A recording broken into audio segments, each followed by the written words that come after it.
KTV Originals।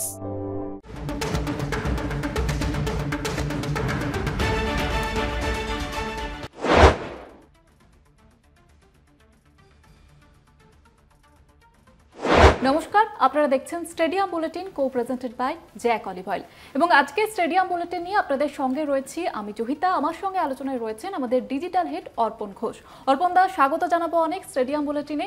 এবং আজকে stadium বুলেটিনের প্রথমে যে বিষয়টি নিয়ে আলোচনা না করলেই নয়, সেটা হচ্ছে টেস্ট ম্যাচ। দ্বিতীয় টেস্ট ম্যাচ হচ্ছে গুয়াহাটিতে, আগামী শনিবার থেকে শুরু হচ্ছে ভারত বনাম সাউথ আফ্রিকা।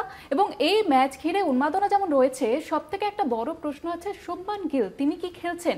এবং এই প্রশ্নটা অর্পণ দা শুধুমাত্র আমার তরফ থেকে নয়, শুভমান গিলের যে অসংখ্য অনুরাগী রয়েছে তাদের তরফ থেকে এবং কলকাতা টিভির দর্শকদের তরফ থেকেও। দেখো, এই প্রশ্নটা এখন আছে কোটি টাকার প্রশ্ন হচ্ছে, ঠিক আছে, যে শুভমান গিল আদৌ সেকেন্ড টেস্ট খেলতে পারবেন কিনা। কারণ ইডেন টেস্টে যেভাবে তিনি চোট পেয়েছিলেন এবং একটি বেসরকারি হাসপাতালে ভর্তি ছিলেন, সেখানে চিকিৎসা হয়েছে, তার পরের দিনই তাকে ছেড়ে দেওয়া হয়েছিল। এবং বিসিসিআই আজকে 12:35 একটা বিজ্ঞপ্তি দিয়েছেন, যেখানে বিসিসিআইয়ের তরফ থেকে জানানো হচ্ছে যে দ্রুত রিকভারি করছেন শুভমান গিল।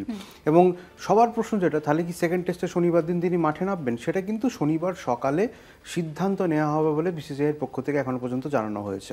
তবে শনিবার সকাল আর এই যে ডিউরেশনটা, যদি না খেলেন তাহলে কে খেলবেন, এটা নিয়ে কিন্তু প্রচুর প্রশ্ন আছে। যেটা আমরা কলকাতা টিভিতে আগে বলেছিলাম, সেটা আর একবার দর্শকদের জানিয়ে রাখি। সেটা হচ্ছে যে গুয়াহাটিতে যে ম্যাচ হচ্ছে সেকেন্ড টেস্ট, সেখানে আধ ঘন্টা আগে খেলা শুরু হবে। এবং সবচেয়ে এতদিনের টেস্ট ক্রিকেটের ঐতিহ্য বলুন, ইতিহাস বলুন, এই প্রথম এমন একটা ঘটনা ঘটতে চলেছে যেখানে লাঞ্চের আগে টি হবে গুয়াহাটি টেস্টে। কারণ একটাই, সানরাইজ এবং সানসেট।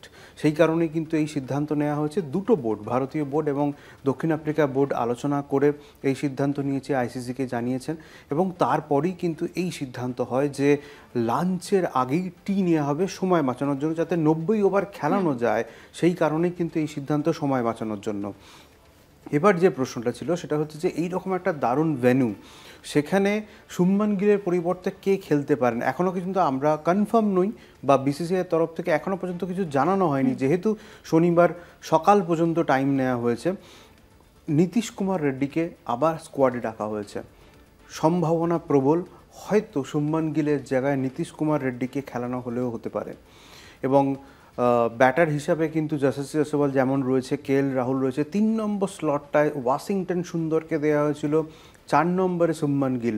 তো সেখানে কিন্তু পরিবর্তন হতে পারে, সেখানে গিয়ে ঋষভ পান্ত উঠে আসতে পারেন।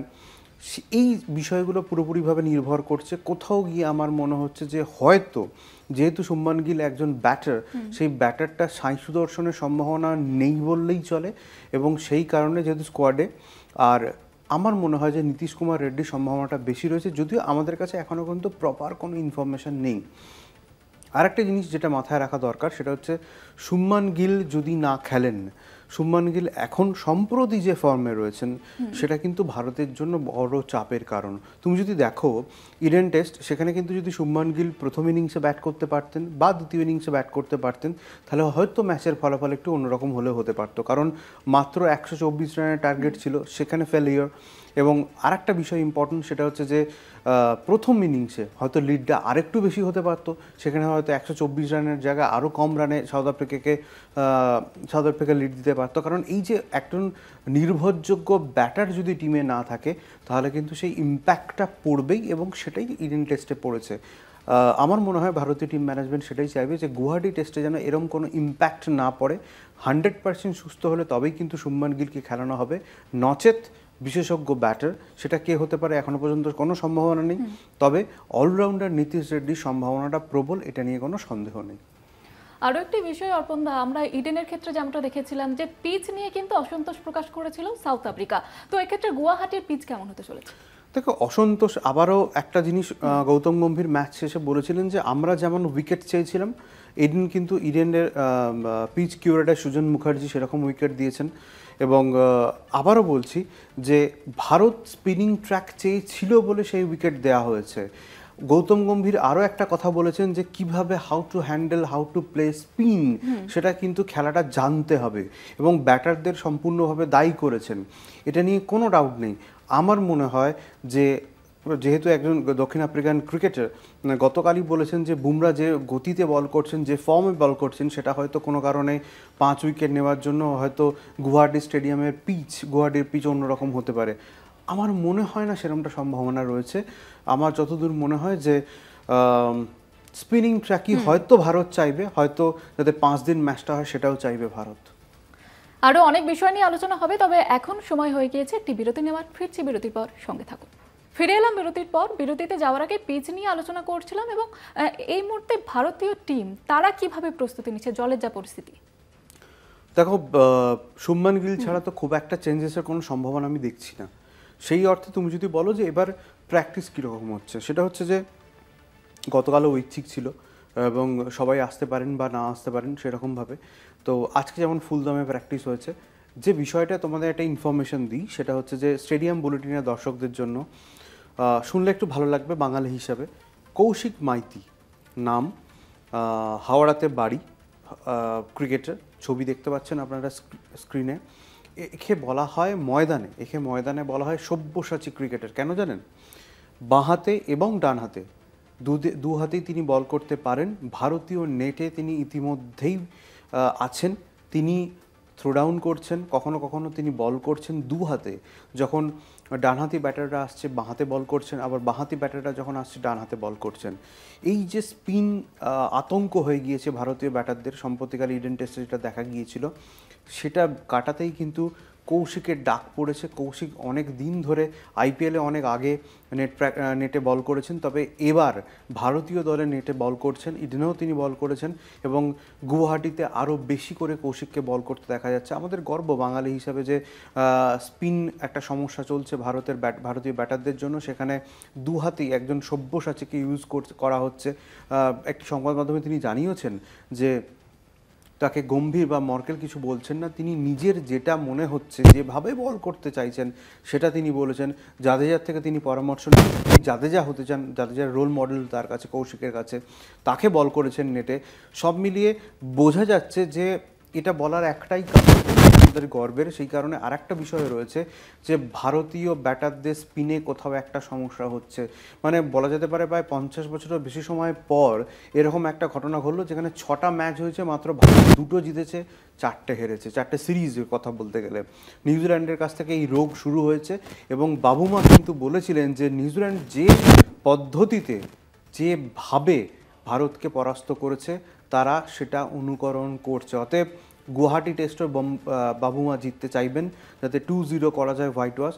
ভারতের কিন্তু এটা সম্মানের লড়াই, ভারতকে গুয়াহাটি টেস্ট জিততেই হবে, সিরিজ করা যায়। অন্যদিকে আমি সাউথ আফ্রিকার কথা বলি। ইডেনে ভারতের সঙ্গে ম্যাচে জেতার পরে তাদেরকে একটা অন্যরকম মুডে দেখা গিয়েছিল, বলা যেতে পারে ফুরফুরে মুডে ছিলেন তারা। তাদের প্রস্তুতি কীরকম রয়েছে? তাদের প্রস্তুতির থেকে আর একটা বড় কথা জমিতা বলতেই হচ্ছে যে কাগিজো রাবাদার কিন্তু চোট সমস্যা রয়েছে। কতটা খেলতে পারবে এখনও পর্যন্ত জানা যায়নি, মানে সাউথ আফ্রিকা বোর্ডের তরফ থেকেও কিছু জানানো হয়নি। তবে যে ইনফরমেশনটা সাউথ আফ্রিকা বোর্ড দিয়েছে, লুঙ্গি এনগেদি তিনি দলে যোগ দিয়েছেন। অর্থাৎ লুঙ্গি কিন্তু যথেষ্ট ভালো বোলার এবং রাবাদা যদি খেলতে না পারেন তাহলে কিন্তু লুঙ্গির খেলার সম্ভাবনা প্রবল রয়েছে। এছাড়া জ্যাকসনের তার কিছুটা চোট সমস্যা রয়েছে, হারমারেজ কিছুটা চোট সমস্যা রয়েছে। বোলিং বিভাগে একটু চোট সমস্যায় জর্জরিত বলা যেতে পারে। তবে এখনও পর্যন্ত সাউথ আফ্রিকার তরফ থেকে জানানো হয়নি যে কেউ খেলতে পারবেন কি পারবেন না। তবে লুঙ্গি এনগেদির যোগদান নিঃসন্দেহে একটা বড় ব্যাপার। যদি রাবাদা খেলতে না পারেন তাহলে হয়তো লুঙ্গি এনগেদি খেলবেন। লুঙ্গি এনগেদি কিন্তু স্টার্ট বোলার, এটা নিয়ে কোনো সন্দেহ নেই। তবে সব ভুলে যাও জহিতা, সব থেকে বড় ইম্পর্টেন্ট সেটা হচ্ছে ভারতীয় বোলাররা ছন্দে রয়েছেন। ভারতীয় ব্যাটারদের কিন্তু ছন্দে আসতে হবে, ব্যাটটা করতে হবে, ম্যাচটা জিততে হবে, এর বাইরে কোনো শব্দ নেই একেবারে। এবং তার জন্য তো নজর রাখতেই হচ্ছে গুয়াহাটির ম্যাচের দিকে। এবং আপাতত একটি বিরতির সময় হয়ে গিয়েছে, ফিরছি বিরতির পর, সঙ্গে থাকুন। ফিরে এলাম বিরতির পর। অর্পণদা, কিছুক্ষণ আগে ভারতীয় টিম নিয়ে তুমি কথা বলছিলে, যে প্রশ্নটা জানতে চাইবো যে প্লেইং 11-এ কি কোনো পরিবর্তন আসছে? প্লেইং 11-এ আমার মনে হয় যে কোনো পরিবর্তন আসার সম্ভাবনা নেই।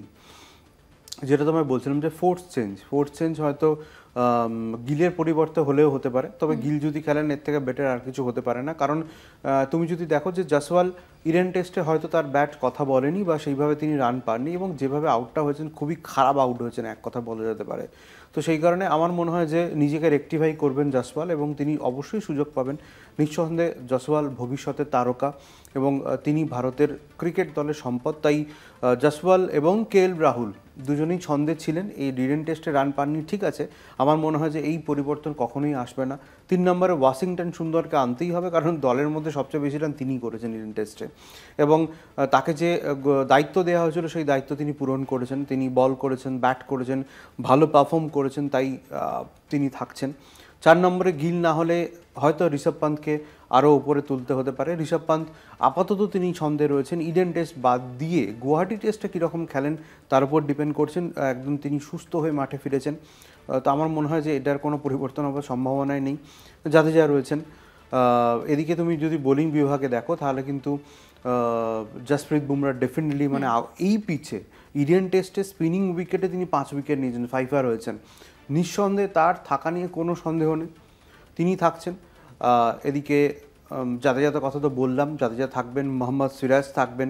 ব্যাক টু ব্যাক 1 ওভারে 2টি উইকেট নিয়ে ভারতকে ছন্দে ফিরিয়েছিলেন, তাই তার বাদ যাওয়ার কোনো সম্ভাবনা নেই। এদিকে কুলদীপ খেলছেন, অক্ষর প্যাটেল রয়েছেন। অক্ষর প্যাটেল ব্যাটটা আরও তাকে ঠিকঠাকভাবে করতে হবে। অক্ষর প্যাটেল ব্যাট কিন্তু সেই অর্থে এখনও ভারতকে ভরসা দিতে পারছে না, সেটা থাকবে। এবং এই যে স্পিনারদের নিয়ে পুরো 4 জন স্পিনার নিয়ে খেলানো হয়েছিল, সেটা মাথায় রেখেই হয়তো ভারত নামবে আবারও। আমার মনে হয় যে গিল ছাড়া ভারতের আর পরিবর্তনের কোনো সম্ভাবনা নেই, কার্যত এই টিমই হয়তো গুয়াহাটিতে নামতে চলেছে, 90% কনফার্ম। আমি এখানেই জানতে চাইবো, তুমি যেমনটা বললে যে যদি শুভমান গিল না খেলে, তো এই ক্ষেত্রে ভারতীয় টিমের কাছে এটা কি নতুন চ্যালেঞ্জ নাকি নতুন বাড়তি চাপ?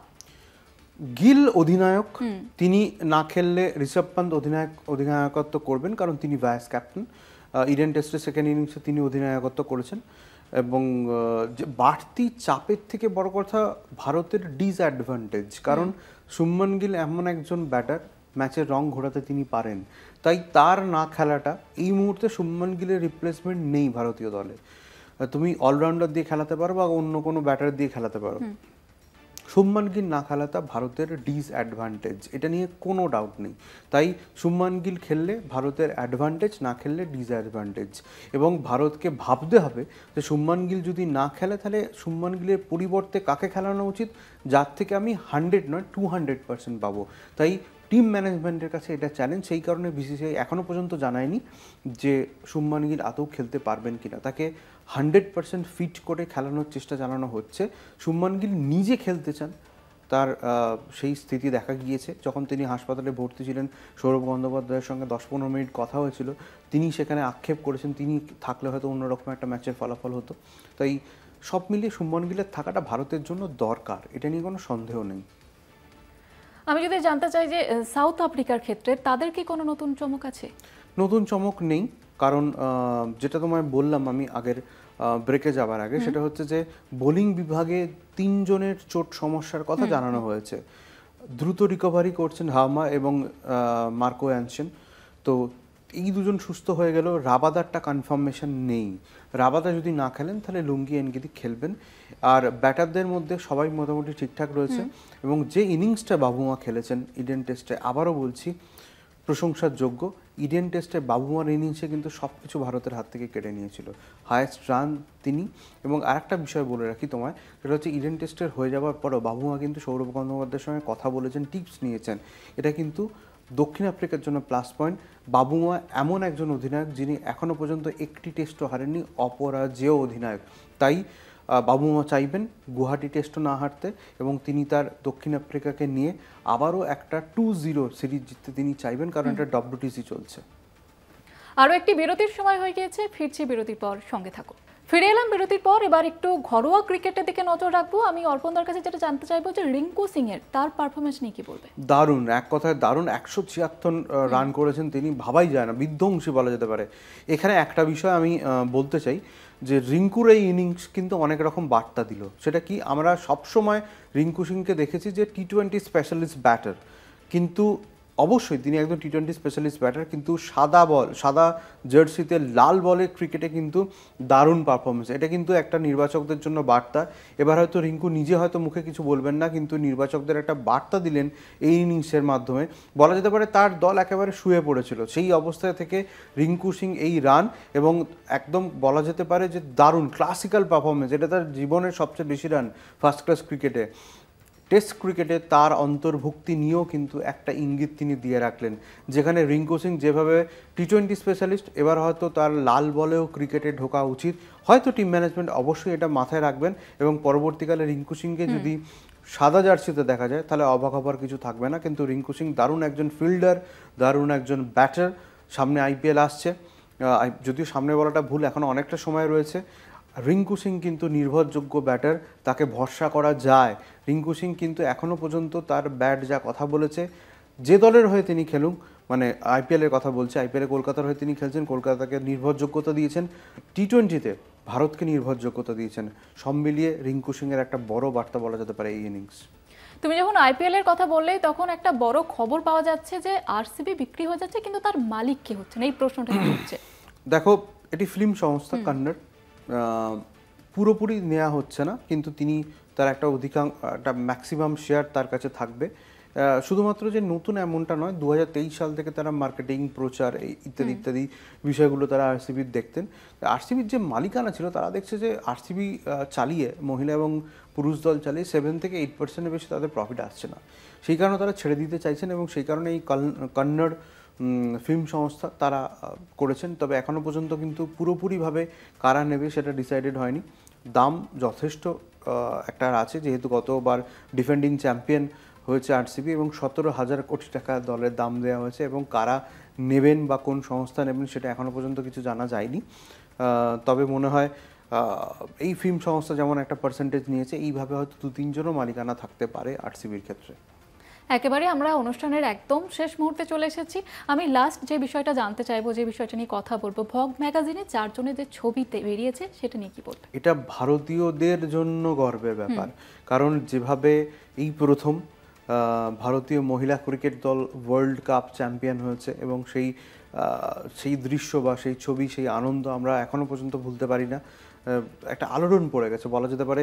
এই 1983 যখন ভারত কপিল দেবের নেতৃত্বে বিশ্বকাপ জিতেছিল, তখন খেলা ক্রিকেটটাই পুরোপুরিভাবে পাল্টে গিয়েছিল। মহিলাদের এই যে বিশ্বকাপ জয়, মানসিকতার হিউজ ডিফারেন্স আসবে। এবং ভগের মতো একটা পপুলার ম্যাগাজিন, সেখানে দেখতেই পাচ্ছ তুমি যে হরমনপ্রীত অধিনায়ক রয়েছেন, দীপ্তি রয়েছেন, শেফালি বার্মা রয়েছে, প্রতিকা রাওয়াল রয়েছেন। তিনি খেলতে পারেননি তার চোটের জন্য সেমিফাইনাল এবং ফাইনাল, কিন্তু এই যে ভগে এই 4 জনের নাম বা 4 জনের ছবি আসা নিঃসন্দেহে ভারতীয়দের জন্য বড় ব্যাপার। কারণ ভগ ডেফিনেটলি একটা আন্তর্জাতিক ম্যাগাজিন, সেখানে ছবি বেরোনো, সেখানে কভার পেজ হওয়াটা নিঃসন্দেহে একটা বড় পাওনা এবং মহিলা ক্রিকেটের জন্য একটা দারুণ উদাহরণ বটে। এবং মানসিকতা যে আছে সেটা কিন্তু আস্তে আস্তে পরিবর্তন হবে এই ওয়ার্ল্ড কাপ জেতার পর। তোমাকে আজই বলে রাখছি, কারণ ভারতে বিশ্বকাপ জয় মহিলা ক্রিকেটে এটা একটা দারুণ দারুণ অনুভূতি। বাংলার ঝুলন গোস্বামী ছিলেন, সেভাবে যেভাবে ভিত্তিপ্রস্তর তিনি, তারপর এই যে হরমনপ্রীতকে তৈরি করা, হরমনপ্রীতকে বলা যে ঝুলুদি তোমার জন্য আমি নেক্সট ওয়ার্ল্ড কাপ জিতবো, যে ইমোশন, সিনিয়রদের রেসপেক্ট দেওয়া, মিথালি রাজ, তারা যে এই যে ভারতীয় মহিলা ক্রিকেটকে এত এগিয়ে নিয়ে গেছেন, তারপরে আজকের দিনে এসে সেই ফসলটা কার্যত পাওয়া যাচ্ছে এবং অনবদ্য পারফরমেন্স। বাংলার রিচা রয়েছে, বাংলার রিচার নামে স্টেডিয়াম হতে চলেছে, মুখ্যমন্ত্রী জানিয়েছেন। সিএবিতে তাকে সম্বর্ধনা দেওয়া হয়েছে। নিঃসন্দেহে একটা মহিলা ক্রিকেটের জন্য দারুণ ব্যাপার। এবং ভগের মতো একটা ম্যাগাজিনে কভার, মানে মহিলা ক্রিকেট কোন জায়গায় পৌঁছবে সেটা সময় যত যাবে সেটাই উঠে আসবে এবং আমরা স্টেডিয়াম বুলেটিনের মাধ্যমে সেই খবর আমাদের দর্শকদের জন্য জানাতে পারবো। একেবারে আজকে স্টেডিয়াম বুলেটিন এখানেই শেষ করছি এবং অর্পণদাকে ধন্যবাদ জানাবো এবং আপনারাও দেখতে থাকবেন স্টেডিয়াম বুলেটিন এবং কলকাতা টিভি রাত 3-7।